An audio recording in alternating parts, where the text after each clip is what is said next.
What's up, y'all? Welcome to the channel. So I'm going to be doing some really big changes on this channel soon. I have a video out about that right now.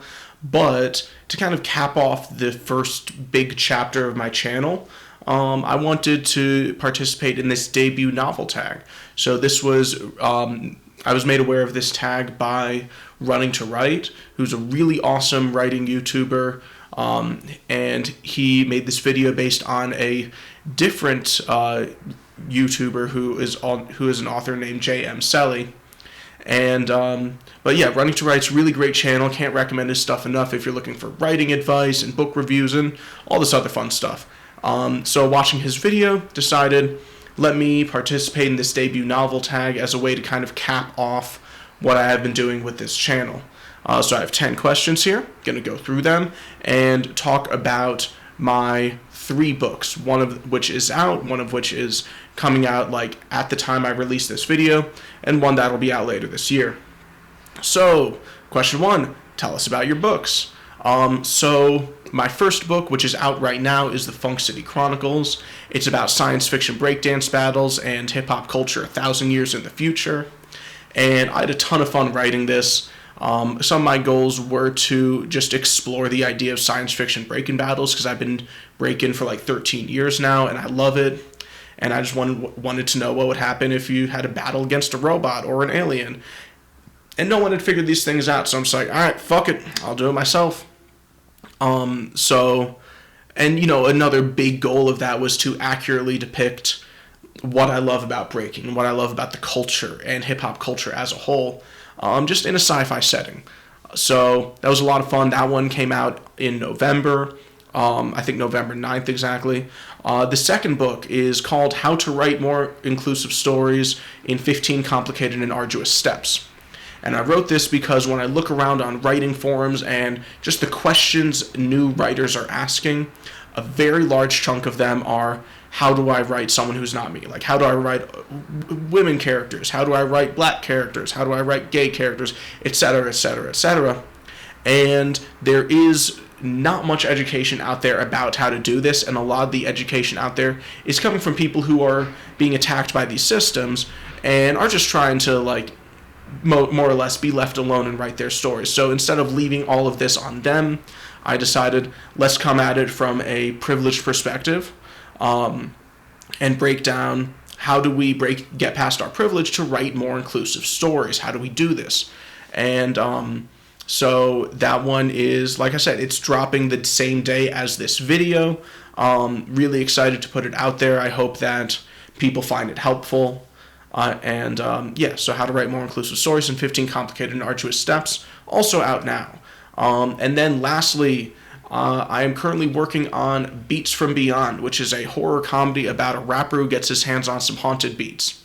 And this one is a lot of fun. It follows a pretty small group of characters. I kind of modeled it after a lot of my favorite horror movies. It does follow some similar formula stuff, but it really centers around this rapper and his friends and what happens when he is recording on some haunted beats, essentially.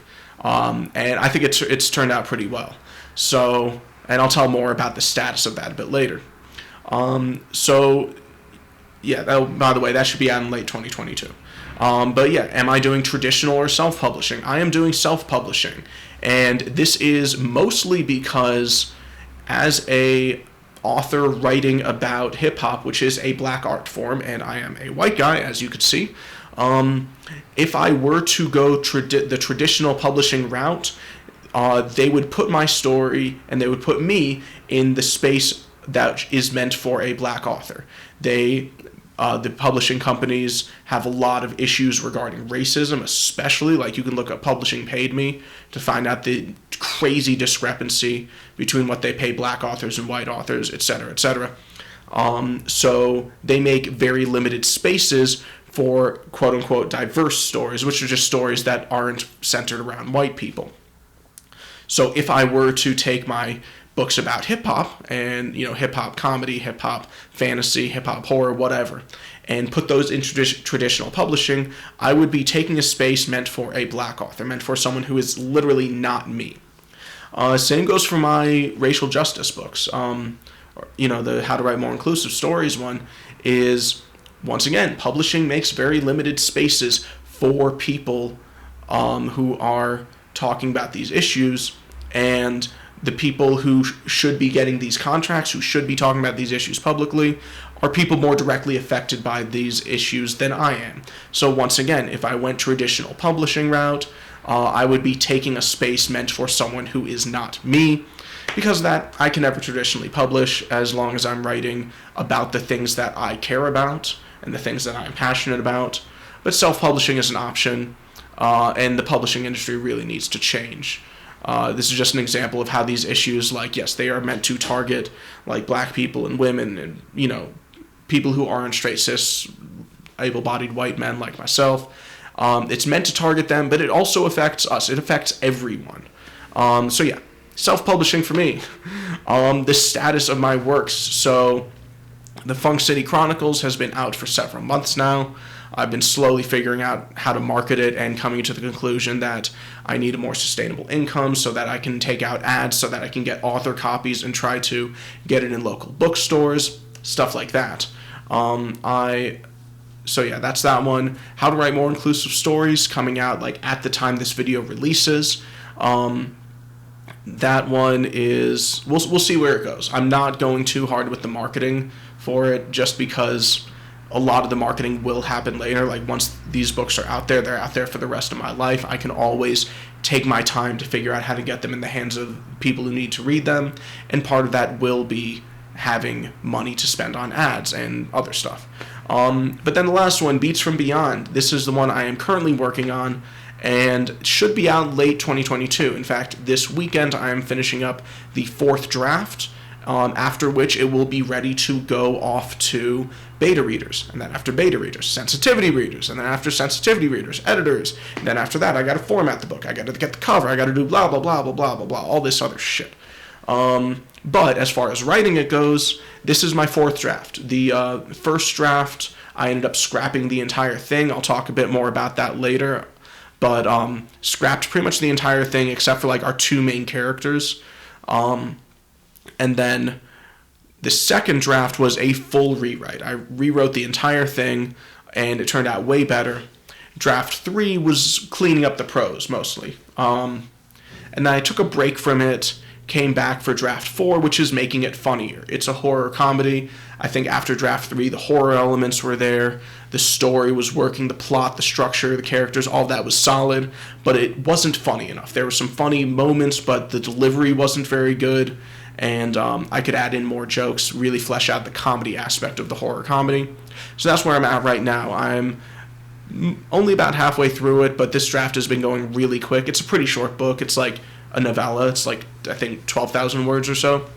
So that should be hopefully done by the end of this weekend. I'm filming this on a Friday, and I'm hoping that by the end of Sunday, I am done with that, and I can start going on to the next steps for that. 4, how long have I been writing? Actually, I haven't been writing for very long. I've been writing for about 18 months. I started in August 2020, filming this in February 2022. So yeah, roughly 18 months, and which feels like a short amount of time to have written 3 books. But I think ultimately it comes down to the fact that, I mentioned earlier, I've been breaking for 13 years. That has gotten me super, super familiar with my own creative process, very comfortable with it, comfortable with putting myself out there, comfortable with trying things and throwing them away. All this stuff that I think end up being roadblocks for a lot of writers early on.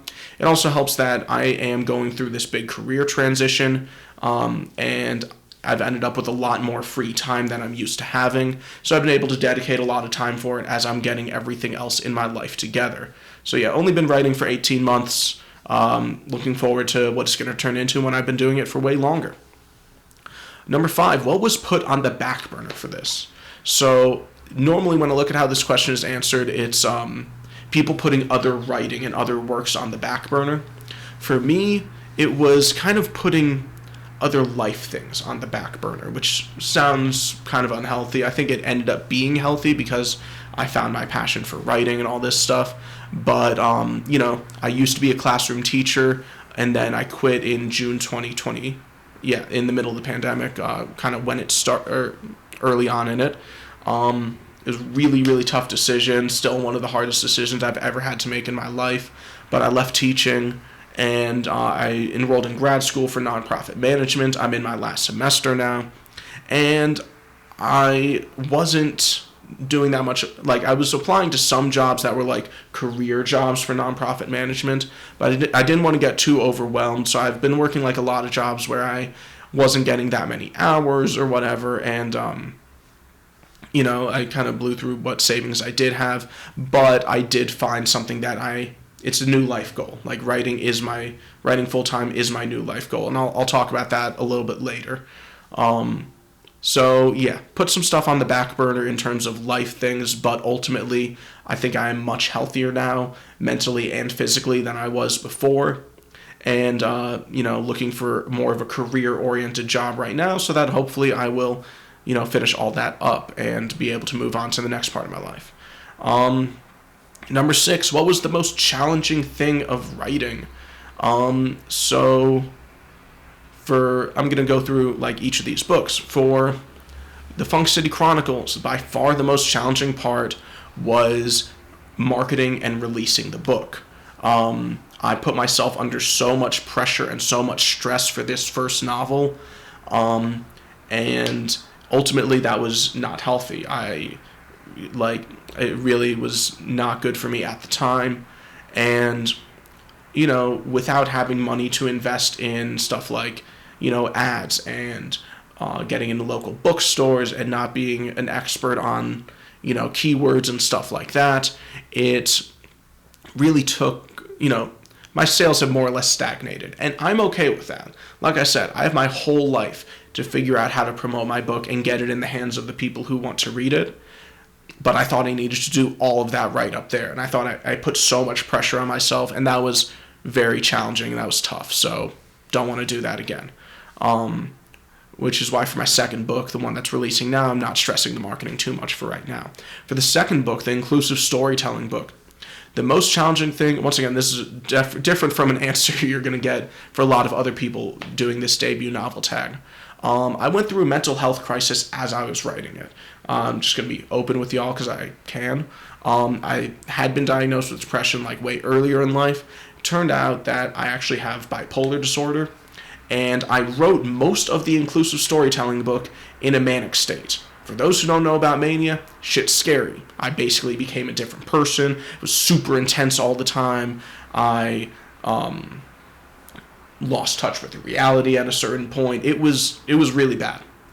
And I wrote most of this book in that week that I spent in a manic state. This book's only about 18,000 words long. I think I wrote about 12,000 or more in my manic state. And, going back to that and editing that and having to keep in mind the state of mind I was in when I was writing it and just how fucking weird that all got, was uncomfortable for sure. And also in my edits I had to take out so much cussing. Oh man, I swore so fucking much in that first edit because, like I said, really intense. So yeah, that was the most challenging thing of that for sure, is just coming to terms with the mental health crisis I was going through at the time, but still being proud of my work and still wanting to present it as best as it can be. For Beats from the Beyond, honestly, the most challenging part was just figuring out what I needed to do in the rewrite. Like I said, I wrote the entire thing, about 20,000 words, and it wasn't working. I couldn't really figure out what wasn't working with it, so I took a break and slowly figured out that good horror takes place in like one location, and we really build up the tension around this one location. And here they were like bopping all over the city for like no two scenes took place in the same location, so you couldn't really build up the tension. Another part was that I used too many different horror archetypes, didn't really stick to one. It was like a little bit of cannibalism, a little bit of possession, a little bit of zombie, like it was just too all over the place. And I figured out, okay, it needs to take place in one location, build it up around that location, which is, in this case, a music recording studio out in the middle of the woods. And then also that I need to stick to one horror archetype, and I decided ghost story is by far the best way to do this. So the most challenging thing was just figuring out how to fix that story. The most fun part of writing Honestly, for the overarching one is that I have a well, no, actually, no, I'll get back to that. So for Funk City, it was definitely the world building. A lot of times you're told to do all your world building ahead of time and then write your story. I actually don't do that. I do world building as I go, as creative problem solving. Like, for example, I wrote the first chapter. This is too much of a utopia. Like, there's some cool stuff here, but too much of a utopia. How do I fix that to make some more conflict? And then I was like, oh, well, what if people discriminate based on which element of hip-hop they practice? Boom. There's a huge, huge, huge part of my world building that's been at the core of the entire story ever since then. Another part, like I wrote a character into a corner, and I couldn't write them out of that corner. And then I'm like, okay, well, what if this other person had a cultural value where they're not going to get this person in trouble for catching them doing this bad thing?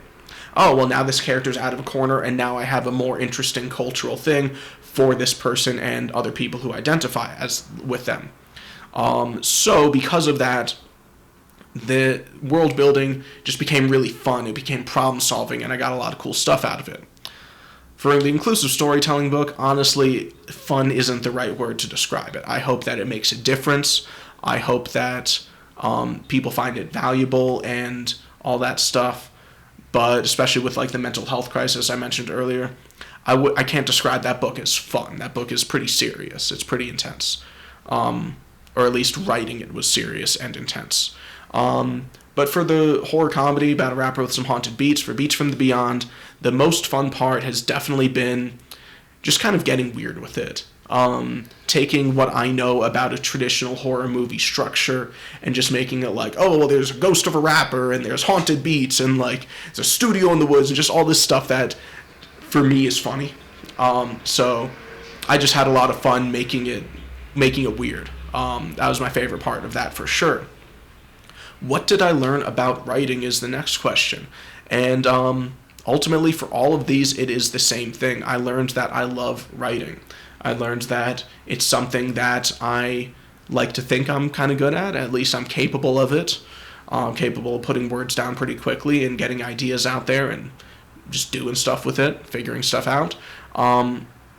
And, ultimately I learned that I have a new life dream of becoming a full-time author.